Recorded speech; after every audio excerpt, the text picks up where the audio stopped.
आज हम उसूल फिक़्ह को पढ़ते हुए तकरीबन हमारा ये ना दूसरा या तीसरा हफ्ता चल रहा है। वैसे तो दूसरा हफ्ता है ना। ये हमारा दूसरा हफ्ता है उसूल फिक़्ह को शुरू किए हुए। तो इस दूसरे हफ्ते में ही यानी अभी हमारी आज पांचवी क्लास है। तो आज पांचवी क्लासेस में आप लोगों ने क्या समझा कि उसूल फिक़्ह में किन चीज़ों के साथ बहस की जाती है, किन चीज़ों के साथ डिस्कस किया जाता है। यानी जब आप उसूल फिक़्ह सीखते हैं, पढ़ेंगे, तो आपको क्या हासिल होगा, क्या फ़ायदा मिलेगा।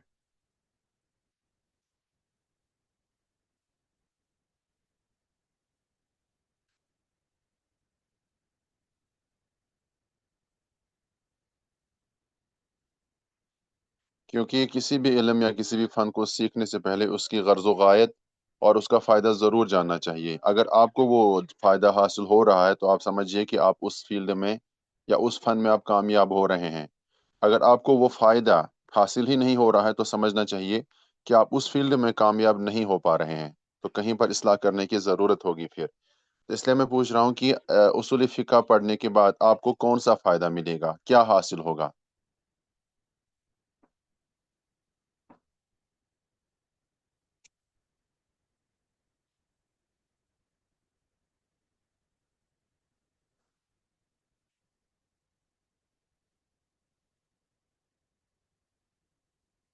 नहीं, मैं पूछ रहा हूँ कि हासिल क्या होगा ये उसूल पढ़ के, ये फ़िक़्ह पढ़ के, ये फ़न, ये सब्जेक्ट सीख कर आपको क्या मिलेगा?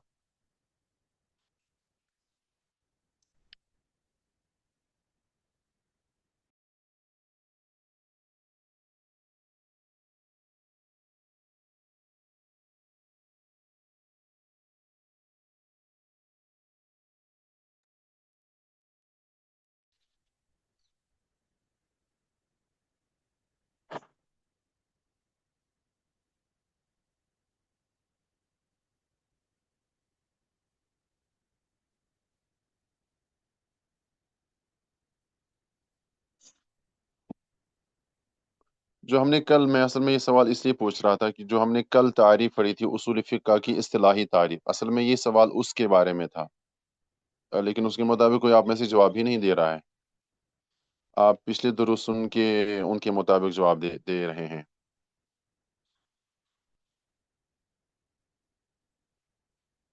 हाँ जी। बिल्कुल, ज़िंदगी गुज़ारने के तमाम तर तरीके उसूल फ़िक़्ह से मिलेंगे। जी, बिल्कुल ये तो है। और बुनियादी तौर पर जो हमने कल बात सीखी है, तो वो ये है कि इसे हमें जो है दलाइल के साथ मसाइल अख़ज़ करने का तरीके या उसूल जिसे हम कहते हैं, वो हमें सीखने को मिलेंगे। दलाइल की रोशनी में यानी तफ़सीली दलाइल की रोशनी में हमें जो है मसाइल को निकालने मसाइल में से वो सारी चीज़ें आती हैं जो हमने पिछले हफ़्ते 8 शोबा-जात इल्म फ़िक़्ह के सीखे हैं, वो सारे शोबा-जात के तहत हमें मसाइल निकलने के उसूल और तरीके आएँगे इंशाअल्लाह ताला।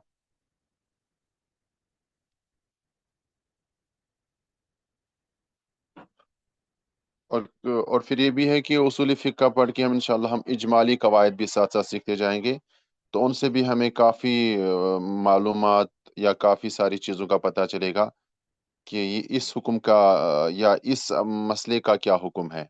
और वो हुक्म उस एतबार से ना वाजिब है या सुन्नत है, मकरूह है, हराम है या मबाह है, उस एतबार से।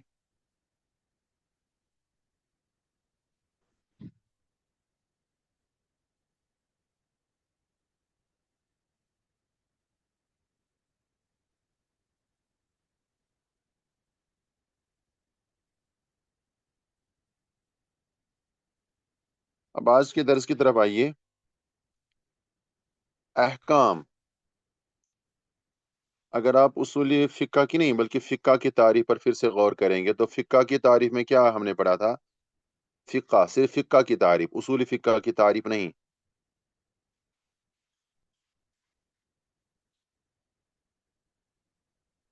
फ़िक़्ह की इस्तिलाही तारीफ़ यहाँ पर आप फिर से देख सकते हैं। फ़िक़्ह की इस्तिलाही तारीफ़ जो हैं, वो हैं उन शरई अहकाम को तफ़सीली दलाइल से पहचानना जो अमल के साथ ताल्लुक़ रखते हों।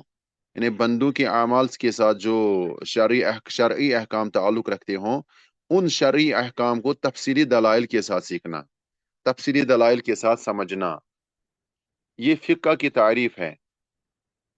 اور تفصیلی دلائل وہ ہم نے کل سمجھایا، جیسے وہ قرآن و حدیث کے بعد ذیلی مصادر بھی ہیں، تو ان مصادر کے ذریعے سے، ان دلائل کے ذریعے سے جو ہیں بندوں کے وہ احکام شرعی احکام سیکھنا جن کا تعلق انسان کے اعمال سے ہوتا ہے۔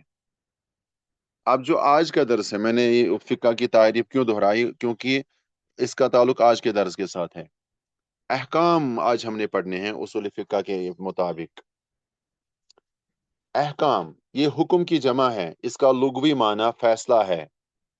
حکم کی جمع بنتی ہے احکام، تو حکم کا مطلب ہے فیصلہ کرنا، حکم سنانا، یہ بھی کہتے ہیں نا کہ حکم سنانا، قاضی نے فیصلہ سنایا، اس کو یوں بھی کہہ سکتے ہیں لغتاً کہ قاضی نے حکم سنایا، جج نے حکم سنایا، یا جج نے فیصلہ سنایا یا فیصلہ کیا، تو یہ معنی ہے اس کا۔ یعنی یہ تو ایک لغوی معنی ہے اس کا، جس کے ساتھ ہمارا کوئی مدعا اور مقصد نہیں ہے۔ اصل مدعا و مقصد یہ ہے کہ ہم کسی بھی چیز کی اصطلاحی تعریف سیکھیں، اس کو سمجھیں، اس کو پڑھیں، اس کو یاد رکھیں۔ تو بہرحال لغوی معنی تو فیصلہ ہی ہے، اصطلاحی تعریف کیا ہے وہ اب بہت اچھی طرح آپ یاد رکھیں گے۔ پہلے صرف آپ تعریف کو یاد رکھیں گے، بس یاد رکھیں گے، بس وہ کافی ہے، پھر انشاءاللہ ہم رفتہ رفتہ اچھی طرح سمجھائیں گے انشاءاللہ تعالی۔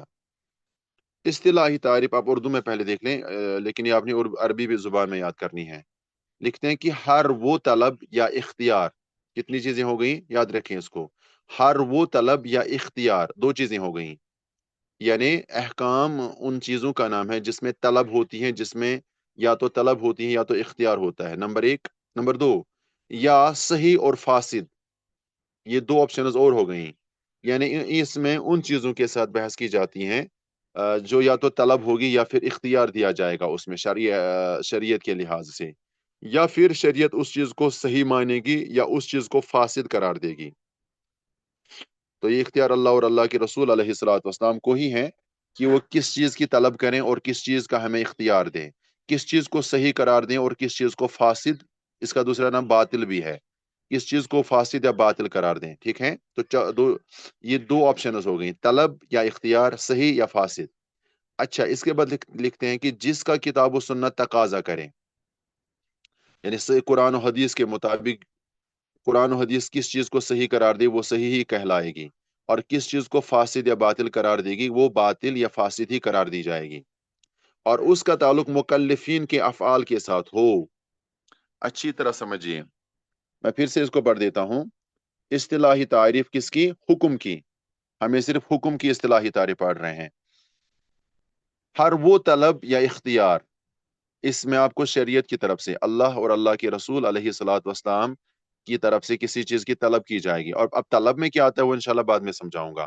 کسی چیز کی طلب ہوگی یا کسی چیز میں آپ کو اختیار دیا جائے گا، اختیار آپ سمجھ رہے ہیں نا اردو میں بھی، یعنی اختیار آپ کریں یا نہ کریں آپ کے اوپر ہے، یہ اختیار بھی شریعت ہی دے گی، آپ خود نہیں دیں گے خود کو اختیار، شریعت ہی آپ کو اختیار دے گی۔ یا پھر صحیح یا فاسد، یعنی شرعی اعتبار سے اللہ اور اللہ کے رسول صلی اللہ علیہ وسلم کے حکم کے مطابق کسی چیز کو صحیح قرار دیا جائے گا اور یا کسی چیز کو باطل یا فاسد قرار دیا جائے گا، جس کا تعلق کتاب و سنت تک، انہیں وہ ساری چیزیں کتاب و سنت سے ثابت ہوں، وہ اس کا تقاضا کرے، اور پھر ان تمام چیزوں کا طلب یا اختیار صحیح یا فاسد، اس کا تعلق مکلفین کے افعال کے ساتھ ہو۔ مکلفین کن کو کہتے ہیں؟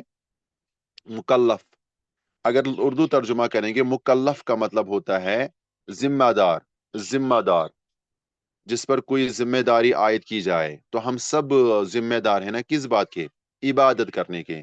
اصول فقہ میں جب ہم کہتے ہیں نا مکلف، مکلف کہتے ہیں اس بندے کو جس کو عبادت کرنے کا ذمہ دار بنایا گیا ہو۔ جو ہم نے علم فقہ کے 8 شعبہ جات پڑھے ہیں، تو ظاہر سی بات ہے اللہ نے ہمیں ان چیزوں کا ذمہ دار بنایا ہے کہ یہ کام آپ نے کرنے ہی کرنے ہیں، جیسا کہ اللہ رب العزت نے سورۃ الذاریات میں فرمایا وَمَا خَلَقْتُ الْجِنَّ وَالْإِنسَ إِلَّا لِيَعْبُدُونَ، میں نے جنوں اور انسانوں کو اپنی عبادت کے لیے پیدا کیا ہے۔ تو جب ہم یہ کہتے ہیں کہ جنوں اور انسانوں کو اپنی عبادت کے لیے پیدا کیا گیا ہے، اس کا مطلب یہ کہ ہم ایسے ہی فضول میں دنیا میں نہیں آئے ہیں، हमें किसी चीज का जिम्मेदार बनाया गया है। अब जिम्मेदारी क्या है? इबादत करने की। तो इसको इल्मी इस्तिलाह में, या कह सकते हैं कि इल्मी जुबान में इसको कहते हैं मुकल्लफ, वरना आम सी जुबान अगर आप इस्तेमाल करना चाहेंगे तो यही कहेंगे जिम्मेदार। लेकिन आम सी जुबान मतलब ये कोई भी बंदा कह सकता है, राह चलते हुए कोई भी बंदा कह सकता है कि हमें इबादत के लिए पैदा किया गया है, हम जिम्मेदार हैं। लेकिन जो तालिब इल्म होगा, जो आलिम होगा, तो वो इल्मी इस्तिलाहें इस्तेमाल करेगा तो उसे उसकी इल्मी शान जाहिर होती है। और उलमा का यही तरीका रहता है हमेशा कि वो हमेशा इल्मी जुबान में ही बात करते हैं, ना कि आम सी जुबान। क्योंकि फिर फर्क नहीं रहेगा ना, कि ये पहचान नहीं होगी कि आप तालिब इल्म हैं या आम से बंदे हैं। तो मैं समझा रहा था कि मुकल्लफ किसे कहते हैं। मुकल्लफ का मतलब है जिम्मेदार। जिम्मेदार किसका? जिसको अल्लाह ने जिम्मेदार बनाया हो अपनी इबादत का। अब आइए लिखते हैं कि और इसका ताल्लुक मुकल्लफिन के बंद अफ़आल के साथ हो। मुकल्लफिन आप समझ गए ना, यानी बंदों के अफ़आल के साथ हो। यानी ये जो तलब है या इख्तियार है, या किसी चीज को सही करार दिया जाए या बातिल करार दिया जाए, यानी फासिद, तो इन तमाम चीजों का ताल्लुक बंदों के अफ़आल से हो। यानी बंदे को ही किसी चीज के बारे में इख्तियार दिया जाए, या किसी कोई चीज उससे तलब की जाए, या उसके लिए किसी चीज को सही करार दिया जाए या किसी चीज को फासिद करार दिया जाए। अब उसके मुताबिक बंदे से कहा जाए कि आपने इसके मुताबिक अब अमल करना है। तो ये तो हुक्म की तारीफ हुई, इस्तिलाही तारीफ जो हमें मतलूब है। अब हम इस तारीफ को शरह के साथ पढ़ेंगे ताकि अच्छी तरह समझ जाएं। यहाँ पर हमें ना अरबी तारीफ को पहले पढ़ना था, जो आपने जुबानी भी याद करनी है। आप यहाँ चेट बॉक्स में देख सकते हैं, चेट में इसकी इस्तिलाही तारीफ शेयर की गई हैं। अ, आप सबने देखा चेट चेट में? आप चेट बॉक्स देखिए अपने ही मोबाइल पे, एवरीवन के लिए शेयर किया गया है वो। واصطلاحا ما اقتضاه خطاب الشرع المتعلق بأفعال المكلفين من طلب أو تخيير أو وضع. इसी का तर्जुमा भी हमने पढ़ा किताब में। मक्तज़ाहु, जिसका तकाजा करे, मक्तज़ाहु खताब शर'i, शरीयत जिसको जिसे खिताब करें, अलमुतअल्लिक, जो ताल्लुक रखता हो, बिअफ़आल मुकल्लिफीन, यानी जो मुकल्लिफीन यानी बंदों के अफ़ाल से ताल्लुक रखते हों, मिन तलबिन, चाहे वो तलब हो, औ तख़यीरिन, या तख़यीर, तख़यीर से मुराद वही इख्तियार हो, औ वज़इन, या कोई निशानी मुकर्रर की गई हो। निशानी, वज़न का मतलब है रखना, वज़ा या ज़ाउ, रखना, रखा या रखता है या रखूंगा। तो या वज़न मैंने कोई चीज, कोई निशानी मुकर्रर की गई हो। निशानी यानी वो उसी चीज के लिए, सही होने के लिए या फासिद होने के लिए। किसी काम को, कोई किसी काम के बारे में कोई निशानी मुकर्रर की जाए, ये काम, ये निशानी उस काम के सही होने की तरफ इशारा है, और ये निशानी उस काम के फासिद या बातिल होने की तरफ इशारा है। तो ये तारीफ, ये डेफिनेशन आप लोगों ने जुबानी याद करनी है। मैं इंशाल्लाह इसको सुनूंगा। अच्छा, मैंने कल भी आपको डेफिनेशन दी थी, बल्कि दो डेफिनेशंस हैं, जो तारीफें हैं जो आपने जुबानी याद करनी है। किसने याद किए हैं उनको? किसने कल वाली डेफिनेशन को और उससे पहले जो हमने पढ़ी थी फिक्का की इस्तिलाही तारीफ, और कल उसूल फिक्का की इस्तिलाही तारीफ, आप में से किस किस ने उन दोनों को याद किया है?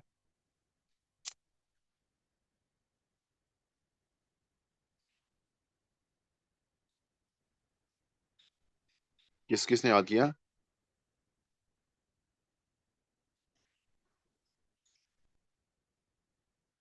हाँ, यही डेफिनेशन, ये किस किस ने याद किया है? अब इसको यहाँ पर शेयर करने की जरूरत नहीं है, ये मतलूब है आप लोगों ने आज सुनानी है। इस मुझे ये लगता है कि आप में से किसी ने भी याद नहीं की है, इसलिए सब खामोश बैठे हैं। तो ये तरीका सही नहीं है। उसूलों को पढ़ने का ये तरीका सही नहीं है। जो मैं होमवर्क दूंगा, जो मैं वाजिबुल मंजिली दूंगा, वो लाजमन करें।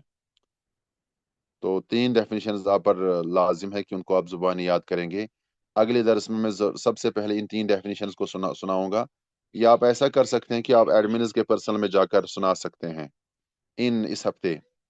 तो अब आइए फिर किताब की तरफ। अब इस तारीफ में क्या लिखा मौजूद, क्या मौजूद है? मक्तज़ाउ खताब शरई, यानी शरीयत जिसका खिताब करे या जिसका तकाजा करे, बंदों के अफ़ाल के साथ जो ताल्लुक रखती हों, चाहे वो बंदों के کے لیے طلب ہو، یا بندوں کے لیے بندوں کے ساتھ اختیار رکھتی ہو، یا بندوں کے ساتھ کوئی نشانی مقرر کی گئی ہو کسی کام کے صحت یا بطلان کے لیے، یعنی فاسد ہونے کے لیے۔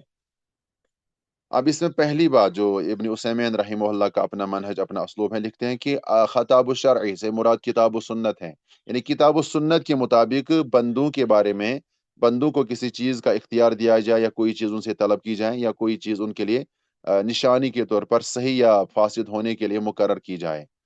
تو خطاب الشرعی سے مراد کتاب و سنت ہی ہے، ظاہر سی بات ہے، وہی تو خطاب کرے گی نا۔ کتاب و سنت سے مراد ہے اللہ کا کلام، اللہ کا فرمان، اور رسول اللہ صلی اللہ علیہ وسلم کا حکم اور فرمان۔ المتعلق بافعال المکلفین، اس سے مراد وہ چیز ہے جو ان کے اعمال سے تعلق رکھیں، خواہ وہ قول ہو یا فعل ہو، کسی چیز کو وجود میں لانا ہو یا چھوڑنا ہو۔ ظاہر سی بات یہ تو واضح ہے کہ بندوں کے افعال سے مراد جو بھی بندوں کے ساتھ تعلق رکھتی ہوں، چاہے وہ ان کا قول ہو یا فعل ہو، یا ان کا فعل کوئی بھی کام ہو، کسی چیز کو وجود میں لانا ہو یا چھوڑ دینا ہو، بندوں کے تعلق سے کسی چیز کو وجود میں لانا یا اس کو چھوڑ دینا۔ مثال کے طور پر جیسے روزہ رکھنا تمام مسلمانوں پر واجب اور فرض ہیں، لیکن کچھ ایسے بھی مسلمان ہیں جن کو اللہ رب العزت نے یہ روزے رکھنا چھوڑ دیا ہے، یعنی ان کو رخصت دی ہے کہ آپ لوگوں نے نہیں رکھنے ہیں۔ یا نماز کے بارے میں یہی بات ہے کہ نماز تمام مسلمانوں پر فرض ہیں، لیکن کئی ایسی کنڈیشنز ہوتی ہیں جن میں کئی لوگوں پر نماز فرض ہو ہی نہیں جاتی، تو وہ بھی اس میں ڈسکس کیا جائے گا۔ مکلفین کے افعال کی قید سے وہ چیز نکل گئی جس کا تعلق اعتقاد کے ساتھ ہو، یہ تو ہم نے پہلے بھی سمجھایا۔ اس اصطلاح کے مطابق اسے حکم نہیں کہہ سکتے۔ مکلفین مکلفین سے کیا مراد ہے؟ اس سے مراد میں نے ابھی سمجھایا کہ ہم سب مکلفین ہیں، ذمہ دار ہیں عبادت کرنے کے یا معاملہ چلانے کے، اجتماعیت کے، تہذیب و تمدن کو اپنانے کے۔ تو وہی بات انہوں نے دوسرے لفظوں میں سمجھائی ہے کہ اس سے مراد وہ لوگ ہیں جو مکلف ہونے کی حالت میں ہوں، یعنی ذمہ دار ہو۔ بچہ اور مجنون اس میں شامل نہیں ہوگی، کیوں نہیں ہوگا؟ ابھی میں نے سمجھا کہ ہم سب مکلف ہیں، بچہ اور مجنون، یا کہہ سکتے ہیں دیوان، یہ نا وہ سویا ہوا بندہ، تو وہ کیوں مکلف نہیں ہے؟ چھوٹا بچہ جو ابھی سن بلوغت کو نہیں پہنچا ہے، یا جو مجنون پاگل ہوگا، تو وہ مکلف کیوں نہیں ہے؟ اس کو تکلیف سے خارج کیوں گیا ہے؟ تکلیف سے مراد یعنی مکلف ہونے سے کیوں ان کو خارج کیا گیا ہے؟ کیونکہ وہ اس بات کو سمجھ ہی نہیں سکیں گے نا۔ شریعت تو ان کو خطاب کرے گی جو شریعت کی بات سمجھیں گے، نہ بچہ سمجھے گا نہ اور مجنون سمجھے گا، تو لہٰذا ان کو مکلف ہی نہیں بنایا گیا ہے۔ نہ قیامت کے دن مجنون کو، پاگل ان شخص کو قیامت کے دن پوچھا جائے گا کہ تو نے نماز کیوں نہیں پڑھی ہے، تو نے روزے کیوں نہیں رکھے ہیں؟ وہ کیونکہ اس کی وجہ یہی ہے کہ وہ مکلف ہی نہیں تھا۔ یا چھوٹے بچے کو جب تک وہ بالغ نہ ہو جائیں، اسے اس عمر تک کو کسی بھی چیز کا سوال نہیں کیا جائے گا۔ یا جیسے کوئی بے ہوش ہو جاتا ہے، اب اگر وہ ایک دن بھی بے ہوش رہے گا تو اس ایک دن کے اعمال کا اسے سوال نہیں ہوگا۔ یا کبھی ہم دیکھتے ہیں کہ آئی سی یو میں کئی لوگ پورے سال رہتے ہیں، 2 2 سال تک رہتے ہیں، مکمل طور سے ان کی حالت جیسے مردوں کی سی ہوتی ہے، بالکل وہی حالت ہوتی ہے۔ تو اللہ نے ان کو بھی معاف کیا، وہ مکلف ہے ہی نہیں۔ یہ سب اس میں آتا ہے نا، حدیث کے مطابق مرفوع القلم میں آتے ہیں۔ مرفوع القلم کا بھی مطلب یہ ہے کہ ایسے لوگ مکلف ہی نہیں ہیں، تو ان کے اوپر سے قلم ہی اٹھایا گیا ہے۔ اب اس کے بعد آپ آگے بڑھے، میں نے ابھی سمجھایا تھا نا کہ طلب، تخییر اور وضع سے کیا مراد ہے۔ من طلبن، اس سے مراد امر اور نہیں ہے، چاہے یہ بطور الزام ہو یا بطور ترجیح ہو۔ اس کو اچھی طرح سمجھیے۔ مین طلب ان اوپر ہم نے پڑھا نا کہ شریعت اگر کسی چیز کی طلب کرے، طلب سے کیا مراد ہے؟ طلب کا اردو میں ترجمہ کریں گے تو اس کا مطلب ہے مانگنا۔ طلب کا مطلب مانگنا، اپیل کرنا، کسی چیز کی خواہش کرنا، طلب۔ لیکن یہاں پر مراد اس شرعی اصطلاح میں اسے مراد شریعت جس کام کا حکم دے یا جس چیز سے منع کرے۔ من امرین او نہین، یعنی جس کام سے شریعت روکے یعنی منع کریں، یا جس کا حکم دیں، اور یہ حکم دینا یا منع کرنا یہ دو طرح سے ہو سکتا ہے، یا تو یہ بطور الزام ہوگا، الزام سے مراد وہ اردو الزام نہیں، یہ بھی علمی لفظ ہے، الزام سے مراد لازم ہونا، الزام کا مطلب ہے لازم ہونا، یعنی یہ امر کرنا، کسی کام کے کرنے کا حکم دینا، یا تو یہ لازمی طور پر ہوگا یا پھر ترجیحاً ہوگا، ترجیحاً کا مطلب یعنی اس پر اتنا زور نہیں دیا گیا ہو۔ مثال کے طور پر میں سمجھاؤں گا نماز پڑھنے کے بارے میں۔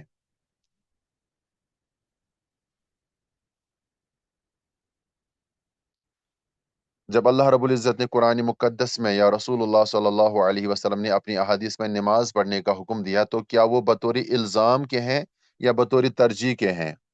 الزام سے مراد یعنی لازمی طور پر وہ حکم دیا گیا ہے، یا بطور ترجیح یعنی بس اس کو پسند کیا گیا ہے، اگر آپ نہ بھی کریں تو کوئی حرج نہیں، ایسے نماز پڑھنے کا حکم دیا گیا ہے، یا ویسے لازمن لازمن اس کا حکم دیا گیا ہے؟ اور آپ کیسے سمجھیں گے کہ لازمن حکم دیا گیا ہے، لازم کر کے حکم دیا گیا ہے؟ وہ ایسے کہ اگر آپ اس کام کو نہیں کریں گے تو اللہ کوئی وعید سنا دیتا ہے۔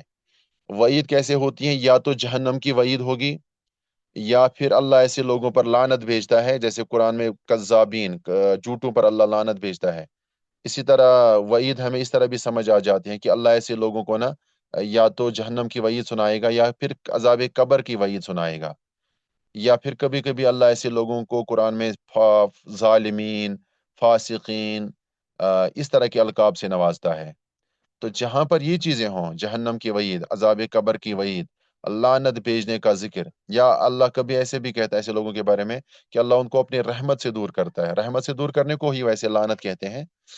تو یہ سمجھنا چاہیے کہ یہ اگر یہ چیزیں ہوں، اس طرح کوئی کسی کام کا کرنے کا حکم دیا گیا ہو تو سمجھنا چاہیے کہ یہ بطور الزام ہے، بطور الزام مطلب لازم کیا گیا ہے۔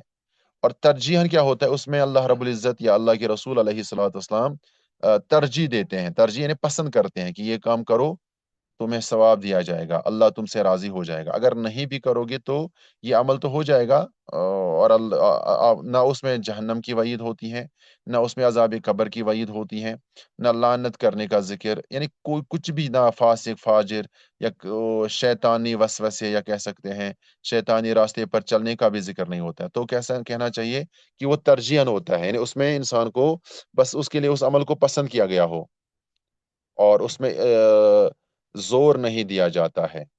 اور یہ دونوں میں ہوتا ہے، امر میں بھی اور نہیں میں بھی، مطلب کسی کام کے کرنے کا حکم دیا گیا ہے تو دو طرح سے یہ شریعت حکم دیتی ہے، یا تو اس کو لازم کرے گی کہ لازمی اس کو کرنا ہے، اگر نہیں کرو گے تو اللہ تم پر غضبناک ہو جائے گا، اللہ کی لعنت ہوگی، جہنم ہوگا تمہارے لیے، عذاب قبر ہوگا تمہارے لیے، اس طرح کی چیزیں ہوں گی اور تم فاسقین میں شمار کیے جاؤ گے۔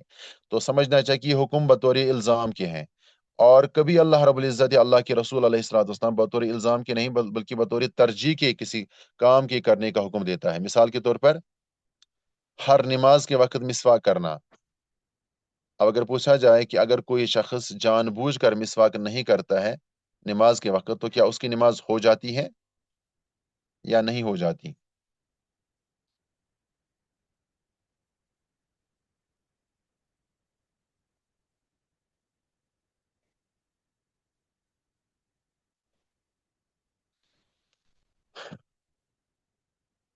ہاں، اگر کوئی بغیر مسواک کے نماز پڑھے تو نماز تو ہو جائے گی نا، نماز بھی ہوگی، اور اللہ نے مسواک نہ کرنے کے باوجود بھی کسی بھی نمازی کو یہ نہیں کہا کہ اب میں تمہیں جہنم میں ڈالوں گا، تمہاری نماز ہی نہیں ہوئی، یا تمہیں کوئی عذاب دوں گا، عذاب قبر، اس طرح کی چیز نہیں، بلکہ اللہ کے نبی علیہ الصلوۃ والسلام نے بس یہ پسند کیا کہ ہر وقت نماز کے وقت مسواک کیا جائے، بلکہ قرآن کی تلاوت کے وقت مسواک کیا جائے، لیکن اگر کوئی نہیں کرتا ہے، جان بوجھ کر نہیں کرتا ہے تو کوئی گناہ بھی نہیں ہے۔ تو کہنا چاہے کہ جیسے نماز پڑھنے کا حکم بطور الزام کے ہیں اور مسواک کرنے کا حکم بطور ترجیح کے ہے، کریں گے تو کافی زیادہ اجر و ثواب پائیں گے، نہیں کریں گے تو عمل بھی قبول اور اللہ بھی ناراض نہیں ہوگا۔ یہ تو ہوا امر میں۔ اب اس کے برعکس نہیں میں بھی یہی چیزیں ہیں، نہیں میں بھی الزام ہوگا، یعنی کسی نہیں کو بہت زیادہ لازم کر کے بیان کیا جائے گا، اور کسی میں ترجیح ہوگی یعنی ناپسند کیا گیا ہو اس کو۔ مثال کے طور پر جھوٹ بولنا، جھوٹ بولنے کو اللہ نے کتنی سختی سے منع کیا ہے قرآن میں بھی، اور اللہ کے نبی علیہ الصلوۃ والسلام نے احادیث میں بھی، کہ جھوٹ بولنے والا کتنا بڑا مجرم ہے، بلکہ جھوٹ بولنے پر बोलने वालों पर भी ही तो अल्लाह रब्बुल आलमीन ने कुरान में लानत भेजी है।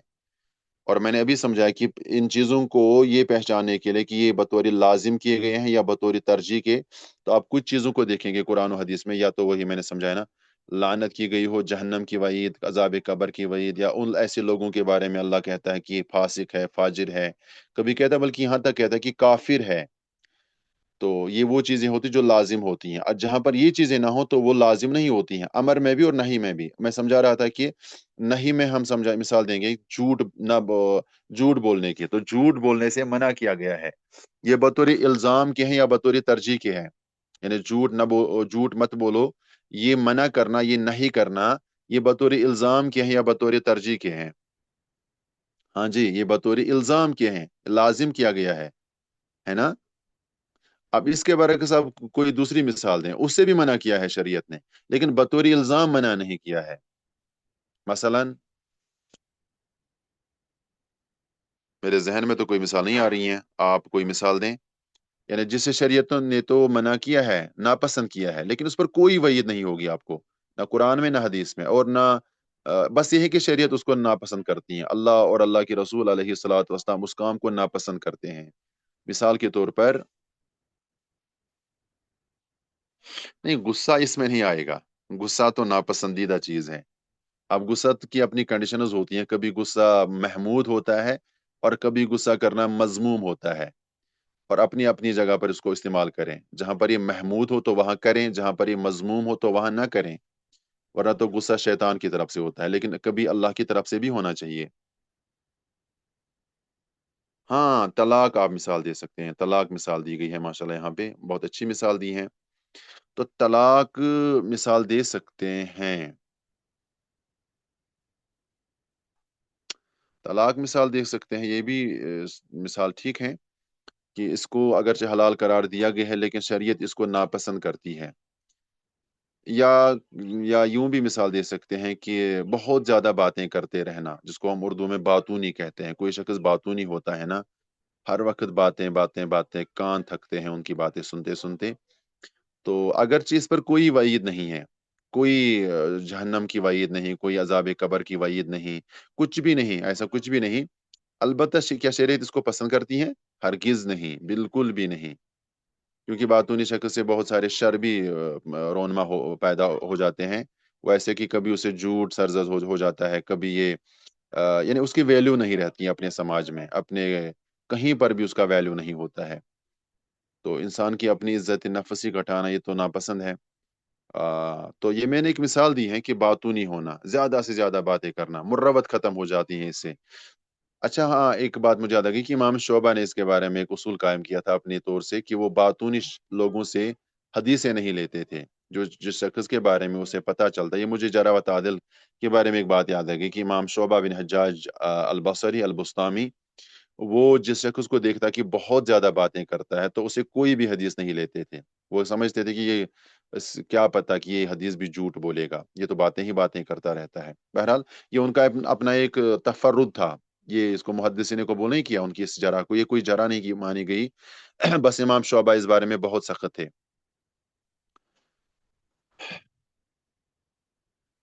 तो ये मैं समझा रहा था कि अमर में भी तलब इल्जाम के साथ हो या तरजीह के साथ हो, इसी तरह नहीं में भी जो है, नहीं यानी मना करने में भी इल्जाम हो या फिर तरजीह हो, जो मैंने भी मिसालों से समझाया। झूठ बोलना ये बतौर इल्जाम के हैं, बातें ज्यादा करना ये बतौर इल्जाम की नहीं, बल्कि ये बतौर तरजीह के हैं कि बातें मत करो ज्यादा, बगैर वजह के तलाक मत दो, तलाक को नापसंद किया गया है शरीयत में। इस तरह बहुत सारी मिसालें दी जा सकती हैं। तो ये तलब में आती हैं ये सारी चीजें। तो हम मुख्तसरन यूं कहेंगे कि तलब में अमर और नहीं आती है, यानी किसी चीज का हुक्म देना या किसी चीज से मना करना, और इसकी दो किस्में बनती है। या तो ये अमर बतौर इल्जाम की होगा या बतौर नहीं की होगा, बतौर तरजीह की होगा। इसी तरह ये नहीं बतौर इल्जाम की होगी या बतौर तरजीह की होगी, यानी नापसंद किया गया हो इसको, लेकिन कोई गुनाह भी नहीं है। मैं इंशाल्लाह इसको आगे समझाऊंगा, ये उसका क्या बनता है फिर। इसके बाद है तखयीर। तखयीर का मतलब जिसका इख्तियार दिया गया हो, आप करो या मत करो, कोई गुनाह नहीं है। इससे मुराद मबा, इसको मबा भी कहते हैं, इसी को मबा कहते हैं। अगर आप ऊपर तलब पर गौर करेंगे ना, मैं फिर से समझाऊंगा कि उसमें किसी चीज का अमर होता है या किसी चीज से नहीं होती है। अमर बतौर लाजिम के भी होगी और बतौर तरजीह की होगी। जब अमर बतौर लाजिम बतौर इल्जाम की होगा तो उसी को उस वक्त वाजिब या फर्ज कहते हैं। उसी को उस वक्त वाजिब या फर्ज कहते हैं, कि फर्ज और वाजिब उसी का नाम होता है, कि शरीयत उस काम का ये हुक्म बतौर इल्जाम के देता है, तो उसूल फिक़ह में उसी को फर्ज या वाजिब कहते हैं। कि अगर आपने उस काम को छोड़ दिया तो अल्लाह तुम्हें सजा देगा, यानी फर्ज का, जैसे नमाज हुई, ज़कात हुई, रोजे हुए, हज हुए, इस तरह दूसरे फराइज। अगर आपने इसको किया तो काफी ज्यादा अजर सवाब हासिल करेंगे, लेकिन अगर आपने इसको छोड़ दिया तो जहन्नम होगी होगी अजाब कब्र होगा, अल्लाह की तरफ से लानत होगी, अल्लाह बचाए। और अल्लाह ऐसे लोगों को या तो काफिर करार देता है, जैसे बेनमाजी के बारे में, बैनना व बैनल कुफ्र व शिर्क तर्क सलात, हमारे यानी मुसलमानों और कुफ्र और शिर्क के दरमियान नमाज छोड़ देने का फर्क है। तो कुफ्र के साथ ताबीर किया गया है उस शख्स को जो नमाज छोड़ दे। तो ये मैं समझा रहा था कि तलब अगर बतौर इल्जाम की हो तो फर्ज या वाजिब कहलाती है, और अगर ये बतौर तरजीह की होगी तो मुस्तहब या सुन्नत या मंदूब कहलाएगी। मुस्तहब कहलाएगी वो, जिसको सुन्नत गैर मुअक्कदा भी कहते हैं। यानी इसको करना काफी ज्यादा अजर सवाब का बायस होगा, लेकिन अगर नहीं करोगे तो कोई गुनाह नहीं होगा। अब इसके अपोजिट देखिए, अगर नहीं होगी और नहीं में इल्जाम होगा तो वो हराम कहलाता है। समझ रहे हैं ना? अगर नहीं बतौर इल्जाम की होगी, मैं चूंकि इल्मी लफ्ज इस्तेमाल कर रहा हूँ, इसको अच्छी तरह समझने की कोशिश करें। इल्जाम इल्जाम मैं बार बार कह रहा हूँ, इल्जाम उर्दू जुबान का इल्जाम नहीं है किसी को तोहमत देना, ये वो इल्जाम, इल्जाम से मुराद लाजिम करना। अगर नहीं बतौर इल्जाम की होगी तो हराम कहलाएगी, और अगर नहीं बतौर तरजीह की होगी तो मकरूह कहलाएगी। समझ गए? मैं समझता हूँ कि समझ गए होंगे। तो तलब में इस तरह यानी तलब में जो अमर और नहीं होता है उसकी चार किस्में हमने पढ़ी, यानी वो आगे इंशाल्लाह आएगी। उसकी चार किस्में बनती हैं। अगर लाजिम होगी, अगर अमर लाजिम होगा तो वाजिब या फर्ज कहलाएगा या फरीजा कहलाएगा। अगर बतौर तरजीह की होगा तो मुस्तहब, मंदूब, सुन्नत, ये सुन्नत गैर मुअक्कदा, या ततव्वु या नफल, या मसनून कहलाएगा। छह नाम है इसके, मुस्तहब के छह नाम है: मुस्तहब, मंदूब, सुन्नत गैर मुअक्कदा, और इसी तरह ततव्वु, नफल, मसनून, छह नाम है ये। और इस तरह अगर नहीं बतौर इल्जाम की होगी तो हराम कहलाएगी या मुहर्रम जिसे कहते हैं। और अगर बतौर तरजीह की होगी तो मकरूह कहलाएगी, मकरूह, नापसंद जिसे कहते हैं उर्दू में। इसके बाद है तखयीर। तखयीर का मतलब है जिसके जिसके बारे में इख्तियार दिया गया हो। यानी अब जो ऊपर दो चार चीजें हमने पढ़ी ना, वाजिब फर्ज, वाजिब फर्ज का ही नाम है, और उसके बाद सुन्नत, सुन्नत गैर मुअक्कदा या मुस्तहब, और उसके अपोजिट हराम या मकरूह। तो तखीर इनका दरमियानी दर्जा है, ना इसमें बतौर इल्जाम अमर होता है और ना बतौर इल्जाम नहीं होती है, और ना बतौर तरजीह अमर होता है और ना बतौर तरजीह नहीं होती है। तो फिर क्या होगा? फिर तखीर होगी। तखीर यानी इख्तियार होगा। आप करो तो कोई सवाब ही नहीं होगा, आप नहीं भी करोगे तो कोई गुनाह भी नहीं होगा। ये इंशाल्लाह आगे आएंगे। इसके बाद है आखिरी चीज, वज़ा। अगर वज़ा का मैं लफ्जी तर्जुमा करूंगा, वज़ा का मतलब होता है रखना, उर्दू जुबान में रखना। जैसे हम उर्दू जुबान में कहते हैं कि मैंने फलां चीज को फलां चीज पर रखा, यानी मैंने इस चीज को यूं रखा, मैंने उस चीज को यूं किया। अब रखना भी कई मायना में इस्तेमाल किया जाता है। आप किसी चीज को, जैसे आपने पेन को टेबल पर रखा, मोबाइल को टेबल पर रखा, ये भी रखना होता है। ये भी ये और अरबी जुबान में भी वज़ा का यही माना होता है, सेम यही माना। जैसे वज़अतुल कलम अलल मकतब, मैंने कलम को मेज पर रखा। और वज़ा यानी रखना एक एक दूसरी मीनिंग भी बनती है उर्दू जुबान में भी, और वही मीनिंग अरबी जुबान में भी बनती है। मिसाल के तौर पर आप कोई निशानी मुकर्रर करते हैं और आप कहते हैं कि मैंने ये निशानी रखी है। मिसाल, हम अपनी क्लास की ही बात करते हैं, हम टाइम मुकर्रर करते हैं, तो हम कहते हैं कि हमने नमाज मगरिब के बाद टाइम मुकर्रर कर रखा है, कि नमाज मगरिब के बाद शाम 7:30 बजे या 7 बजे हमारी तफसीर की क्लास होगी। तो हमने 7 बजे को एक निशानी मुकर्रर किया है, ताकि उस निशानी को देखकर आप तमाम जमा हो जाएं, आप तमाम इकट्ठे हो जाएं। या जैसे रसूलुल्लाह सल्लल्लाहु अलैहि वसल्लम ने उस जमाने में जब सहाबा, जब अजान मशरू नहीं की गई थी अल्लाह की तरफ से, तो मशवरे हो रहे थे कि अब नमाज जमा, नमाज के वक्त जमा होने के लिए कौन सी निशानी मुकर्रर की जाए। तो किसी ने कहा कि हम उस वक्त जो है आग जलाएंगे। तो आग जलाना एक निशानी मुकर्रर की जाएगी ताकि तमाम मुसलमान जमा हो जाएं कि अब नमाज का वक्त हो गया है। बाजू ने कहा था कि नहीं, नाकूस बजाएंगे, नाकुस एक तरह की वो घंटी होती है, बेल होती थी। तो लोग उस घंटी, उस बेल को सुनते तो तमाम मुसलमान जमा होकर मस्जिद नबवी में नमाज अदा करते। तो यानी कहना ही चाहता हूँ कि निशानी मुकर्रर करना चाहते थे। अगरचे फिर बाद में अल्लाह रब्बुल इज्जत ने अजान का एक बेहतरीन और अजीम तरीका दिया है उम्मत मुस्लिमा को। तो अजान भी तो एक निशानी ही है ना। जब अजान होती है मस्जिद में तो तमाम मुसलमान समझ लेते हैं कि नमाज का वक्त हो गया है। यानी निशानियां बहुत हर तरह की होती हैं। अब रमजान की तरफ देखिए, रमजान में आइए तो सूरज का गुरूब होना इस बात की निशानी होती है कि रोजेदार इफ्तारी कर सकते हैं।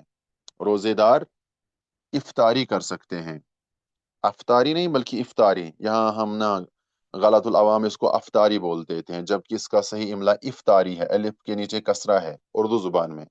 लेकिन वो लोग अक्सर गलत लफ्ज इस्तेमाल करके अफ्तारी बोलते हैं इसको। बहरहाल, तो मैं कह रहा था कि सूरज गुरूब होना इस बात की निशानी है कि अब आप इफ्तारी कर सकते हैं। तो सूरज गुरूब होना एक निशानी है, ये रखा गया है, ये शरीयत ने इस चीज की निशानी रखी है।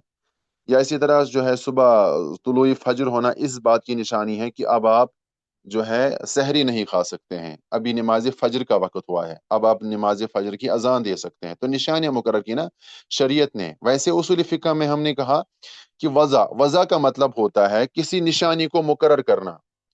अब किताब की तरफ आइए, लिखते हैं कि वज़ा से मुराद सही, फासिद और इन जैसी वो अलामात। हाँ जी, यानी शरीयत ने अब अगर शरीयत हर चीज के बारे में डिस्कस करते तो कुरान बहुत ज्यादा बड़ा होता, बहुत बड़े बड़े बड़े जिल्दों में ये होना चाहिए था। फिर नहीं, कुरान ने सिर्फ निशानियां मुकर्रर की हैं। मिसाल के तौर पर निशानियां ऐसे, हमने नमाज पढ़नी है, अल्लाह रब्बुल इज्जत ने इसको कुरान में बारहा कई मकामात पर सिर्फ ये लफ्ज इस्तेमाल फरमाया कि व अकीमुस सलात व आतुज़ ज़कात, या कई जगहों पर दूसरे लफ्जों में भी फरमाया होगा, लेकिन बहुत ही मुख्तसर। ये तो नहीं फरमाया कि नमाज कैसे पढ़ेंगे, तकबीर तहरीमा करेंगे, फिर क़ियाम करेंगे, फिर सूरतुल फातिहा को पढ़ेंगे, फिर कोई दूसरी दूसरी सूरत जम करके पढ़ेंगे, फिर आपने हाथों को कहाँ पर बांधना है और नज़र कहाँ पर रखनी है, फिर रुकू में चले जाना है, रुकू में कैसे चले जाएंगे, रुकू में क्या पढ़ेंगे और कैसे रहेंगे कि। तो ये चीजें तो कुरान में बिल्कुल भी बयान नहीं हुई। वहां निशानियां मुकर्रर की गई हैं, वहां सिर्फ निशानियां बयान की गई हैं।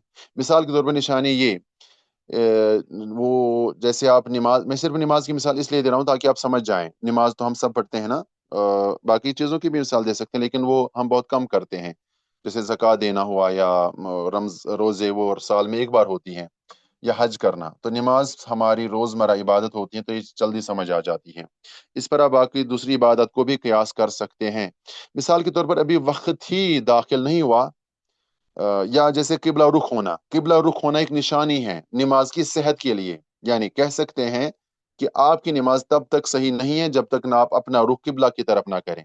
अब अगर कोई शख्स किबला रुख किए बगैर दूसरी तरफ, दूसरी जिहत में नमाज पढ़ता है, तो हम कहेंगे कि भाई आपकी नमाज दुरुस्त नहीं हुई, आपने दोबारा नमाज पढ़नी है। क्यों? नमाज तो उसने भी पढ़ी, जैसे नमाज जोहर की उसने 4 रकातें पढ़ी, फिर सुन्नतें भी पढ़ी, सब कुछ किया, लेकिन एक गलती ये की, अच्छा वो वजू बावजू भी थे, उसके कपड़े भी पाक थे, वो जगह भी साफ थी जहां पर उसने नमाज पढ़ी, और जो है वो मुसलमान भी था, सब कुछ किया, तमाम उसने वो तमाम शराइत किए जो नमाज के लिए लाजमी है, लेकिन एक काम ये किया कि उसने किबला रुख होकर नमाज नहीं पढ़ी। तो हम क्या कहेंगे?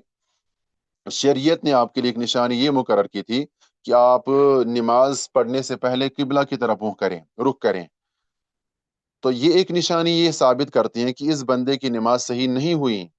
अब हमें ये भी पता होना चाहिए कि नमाज की शुरूत कितने हैं। 9 शराइत है नमाज के, अगर उन शराइत में से कोई एक शरत भी नमाज में नहीं पाई जाए तो वो नमाज बातिल या फासिद कहलाएगी। अगर वो 9 शराइत मौजूद रहेंगी तो हम कहेंगे कि इस बंदे की नमाज सही हो गई। ये निशानियां मैं समझा रहा हूँ। इसी तरह ये निशानियां नमाज के लिए भी होती हैं, रोजों के लिए भी होती हैं, या हज के लिए भी होती हैं, उम्रे के लिए भी होती हैं, ज़कात के लिए भी होती हैं। यानी हर उस काम के लिए जो शरीयत ने हम पर फर्ज की हो या सुन्नत के तौर पर हम हमारे लिए मशरू की गई हो। तो ये निशानियां हैं, निशानियों के जरिए से आप पहचान सकते हैं कि आया आपका ये काम सही हो गया या फासिद हो गया, बातिल हो गया, उन निशानियों के ज़रिए से। फिर उन निशानियों को आप शराइत कभी कह लें, उन निशानियों को आप कभी वाजिबात भी कह सकते हैं, ये अलग-अलग नाम है फिर उनके ना, ये भी इंशाल्लाह वो आगे आएँगी। या उनको आप अरकान कह सकते हैं, यानी ये निशानियाँ जो शरीयत ने मुकर्रर की हैं, कभी उनके नाम शराइत होते हैं, कभी अरकान होते हैं, कभी वाजिबात होते हैं, सुन्नतें नहीं आएँगी इसमें। کیونکہ سنتوں کے چھوٹنے سے عبادت ضائع نہیں ہوتی ہے، وہ عبادت صحیح ہوتی ہے۔ فاسد اور صحیح ہونے کا تعلق یا تو ارکان کے ساتھ ہوتا ہے، یا شرائط کے ساتھ ہوتا ہے، یا واجبات کے ساتھ ہوتا ہے۔ مثلا اگر نماز میں کوئی ایک شرط بھی ٹوٹ گئی تو نماز باطل، اگر ساری شرطیں پائیں گی تو نماز صحیح ہوئی، اگر اسی طرح نماز میں کوئی ایک رکن بھی چھوٹ گیا تو نماز باطل ہو گئی، اور اگر سارے ارکان اس میں موجود رہے تو نماز صحیح ہو گئی۔ اسی طرح اگر نماز میں کوئی ایک واجب بھی چھوٹ گیا تو نماز باطل ہو گئی، اللہ کہ وہ سجدے سہو سے وہ کمی پوری ہو جاتی ہے، اور اگر تمام واجبات پائے گئے تو نماز صحیح ہو جاتی ہے۔ میں امید کرتا ہوں کہ آپ اچھی طرح سمجھ رہے ہوں گے جیسے میں سمجھا رہا ہوں۔ تو وضع سے مراد، وضع میں نے سمجھا نہیں، نشانیاں مقرر کرنا، اس سے مراد صحیح، فاسد اور ان جیسی وہ علامات اور اوصاف ہے جن کو شارع، یہاں لکھا گیا شارع، شارع نہیں، شارع، شارع کہتے ہیں شرح کرنے والے، یہ شارع یعنی آئین، اس کے آخر میں آئین ہونا چاہیے۔ شارع کہتے ہیں شریعت بنانے والے کو، شارع تو اللہ رب العالمین ہے، اور اس کے بعد اس کے حکم سے رسول اللہ صلی اللہ علیہ وسلم بھی شارع ہیں۔ تو شارع نے حکم جاری کرنے یا لغو کرنے کے لیے وضع کیا ہو، ہاں، اور لغو، الغا جسے کہتے ہیں، الغا کا مطلب کینسل کرنا، ہاں انگلش میں جسے کینسل کرنا کہتے ہیں۔ مثال کے طور پر ابھی ہم نے نشانیاں بتائیں، کسی کام کی صحت کے لیے یعنی صحیح ہونے کے لیے یا فاسد ہونے کے لیے، یہ بھی ہوتا ہے جن کو شارع علیہ الصلوۃ والسلام نے حکم جاری کرنے مطلب یعنی اس کام کے نفاذ کے لیے یا اس کو لغو سے مراد کینسل کرنے کے لیے مقرر کیا ہو۔ کبھی یہ بھی ہوتا ہے نا، شارع کسی کام کو جاری کرنے کے لیے حکم دیتا ہے کہ یہ کام کرو، جیسے نمازی کے لیے حکم ہے کہ نماز پڑھو آپ قیام کر کے یعنی کھڑے ہو کے۔ اب اگر کوئی بندہ بیمار ہے، وہ کھڑے ہو کر نماز نہیں پڑھ سکتا ہے، تو شارع ہی اس کے لیے قیام کرنے کو جو ہے نا الغا کرے گا، الغا مطلب کینسل کرے گا، اس کے لیے حکم دیا جائے گا کہ آپ نماز بیٹھ کر پڑھو، اگر بیٹھ کر بھی نہیں پڑھ سکتے ہو تو لیٹ کر پڑھو پہلو کے بل، تو اس کو کہتے ہیں کہ کینسل کرنا۔ اسی طرح روزوں کے بارے میں، روزے ہر مسلمان بالغ عاقل پر فرض ہیں، لیکن کئی ایسے مسلمان بھی ہوتے ہیں جو عاقل بھی ہوتے ہیں، بالغ بھی ہوتے ہیں، لیکن پھر بھی ان کے لیے روزے کینسل کر دیے جاتے ہیں۔ جیسے یہی بیمار کوئی شخص ہو رمضان میں تو اس پر روزے نہیں ہیں، یا آپ دوسروں کو بھی دیکھ سکتے، جیسے کوئی سفر میں ہو تو اس پر روزے نہیں ہوتے ہیں، تو یہ کینسل کرنا بھی شارع علیہ الصلوۃ والسلام کے اختیار میں ہوتا ہے، نہ کہ بندوں کے اختیار میں۔ یا اس طرح زکوٰۃ کے مسائل، حج کے مسائل، آپ اس پر قیاس کر سکتے ہیں۔ تو وضع میں یہ ساری چیزیں آئیں گی۔ تو اس طرح ہم نے آج کے درس میں احکام پڑھا، تو احکام میں یہ کچھ باتوں کا پر ہم نے بہت اچھی طرح ڈسکس کیا ہے کہ احکام میں کیا کیا چیزیں آتی ہیں۔ تو احکام اگر ہم مختصراً بیان کریں گے تو احکام میں تین طرح کی چیزیں آتی ہیں۔ یا تو شریعت جو ہے بندوں سے کسی چیز کی طلب کرے گی، طلب میں دو طرح کی چیزیں آتی ہیں، یا تو اس میں کسی کام کے کرنے کا حکم دیا جائے گا بطور الزام کے یا بطور ترجیح کے، یا کسی کام سے منع کیا جائے گا اور وہ بھی بطور الزام کے یا بطور ترجیح کے ہوگا، یا پھر تخیر ہوگی، تخیر یعنی اختیار دیا جائے گا، نہ کرنے کا حکم نہ کرنے کا حکم، یا پھر وضع یعنی نشانیاں مقرر کی جائیں گی، اور وہ نشانیاں کیا ہوں گی؟ اس کام کے صحیح ہونے کی طرف وہ رہنمائی کریں گی، یا اس کام کے فاسد ہونے کی طرف وہ اشارہ کریں گی، یا پھر اس کام کے نفاذ جاری رکھنے کے لیے وہ نشانیاں ہوں گی، یا اس کام کے الغا یعنی کینسل ہونے کی طرف وہ اشارہ کریں گی۔ سمجھ گئے نا؟ تو اور ان تمام چیزوں کا تعلق بندوں کے افعال یعنی بندوں سے مراد مکلفین کے افعال سے ہوتا ہے، جو مکلف ہوتے ہیں، جو ذمہ دار ہوتے ہیں عبادات اور ان تمام جو ہم نے اصول فقہ کے شعبہ جات پڑھے ہیں ان کو نافذ کرنے کے لیے، تو ان تمام کا تعلق بندوں کے افعال سے ہوتا ہے، تو یہ ان پر جاری و ساری ہوتے ہیں۔ میں سمجھتا ہوں کہ آپ اچھی طرح سمجھ گئے ہوں گے، پھر بھی میں آپ کو 1 یا 2 منٹ دیتا ہوں، اگر کسی کو سمجھ نہیں آیا ہے تو آپ سوال پوچھ سکتے ہیں۔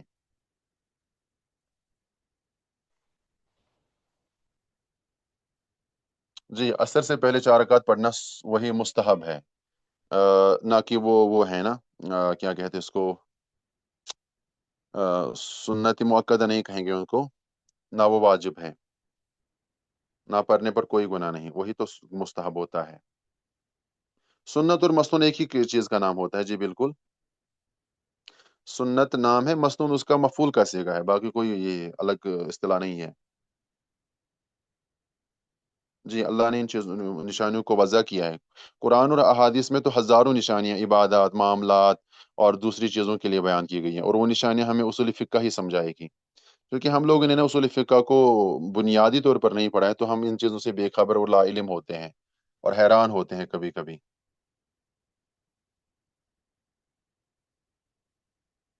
الزام کو آج سے جب بھی جو اصول فقہ کو جوائن کرے گا نا آپ میں سے، تو الزام کی آپ دوسری میننگ آج سے سمجھ لیں گے. ہمیشہ الزام کو اس معنی میں نہ لیں جو ہم اپنی عام سی زبان میں الزام کو تہمت کے معنی میں لیتے ہیں. الزام کا عربی میں مطلب ہے لازم کرنا. الزام انشاءاللہ یہ کبھی دروس میں آئے گا تو وہاں پر اچھی طرح سمجھیے. یہ ایک علمی لفظ ہے، یہ نہ سمجھے کہ یہ کیا کہہ رہا ہے کہ الزام الزام الزام. الزام کا مطلب لازم کرنا.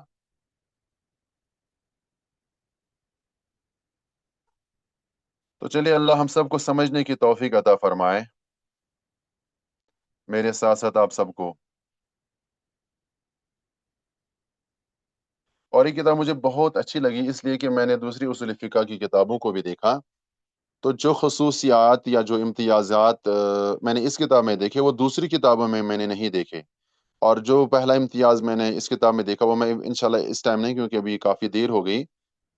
اگلی کلاس میں انشاءاللہ اس کتاب کا ایک بہترین اور عظیم جو ہے نا ایک امتیاز بتاؤں گا جو آپ کو کسی بھی کتاب میں نہیں ملے گا.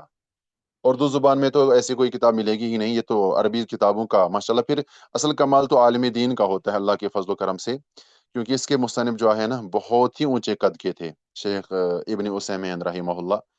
تو ماشاءاللہ اس نے اس میں اگر سے کتاب مختصر ہی ہیں لیکن باتوں کو، اصطلاحات کو اور ان تمام علمی باتوں کو ایسے سمجھایا ہے کہ وہ باتیں آپ کو اصول فقہ کی کتابوں میں نہیں ملتی ہیں، بالخصوص اردو کتابوں میں بالکل بھی نہیں ملتی ہیں.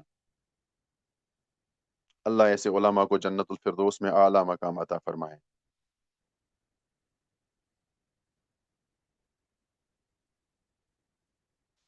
چلیے رخصت لیتے ہیں. سبحانک اللہم و بحمدک، اشہد ان لا الہ الا انت، استغفرک و اتوب الیک. وصلی اللہ تعالی علی خیر خلقہ محمد وعلی آلہ واصحابہ اجمعین. جی جی ماشاء اللہ. بارک اللہ فیکم. السلام علیکم ورحمۃ اللہ وبرکاتہ.